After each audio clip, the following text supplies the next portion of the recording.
Nous sommes le 2 mai, vendredi de la 2e semaine de Pâques.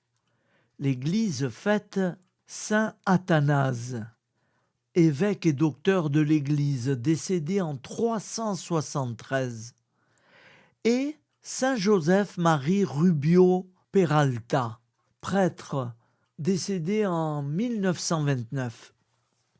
Voici le Saint Évangile de Jésus-Christ selon Saint Jean 6,1-15.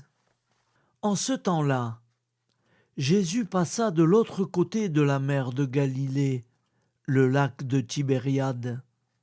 Une grande foule le suivait parce qu'elles avaient vu les signes qu'il accomplissait sur les malades.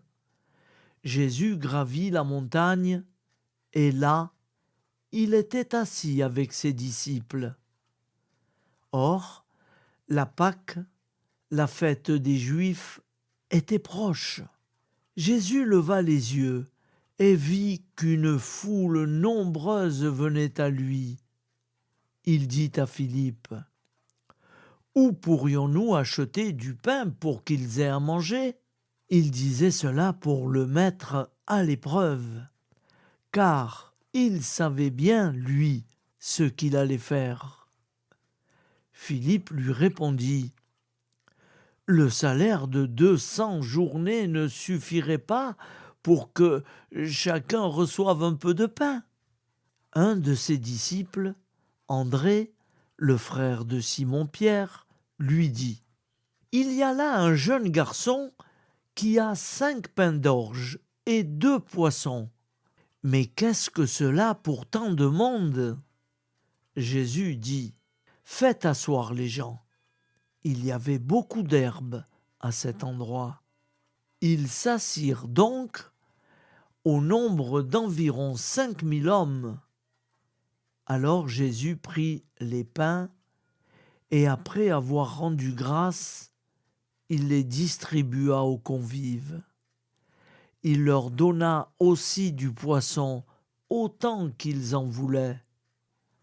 Quand ils eurent mangé à leur faim, il dit à ses disciples : « Rassemblez les morceaux en surplus, pour que rien ne se perde. » Ils les rassemblèrent, et ils remplirent 12 paniers avec les morceaux des 5 pains d'orge restés en surplus pour ceux qui prenaient cette nourriture.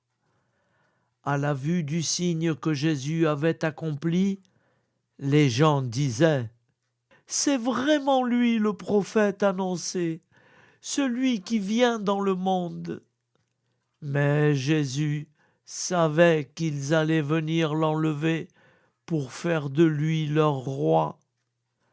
Alors de nouveau il se retira dans la montagne, lui seul. Acclamons la parole de Dieu. Louange à toi, Seigneur Jésus.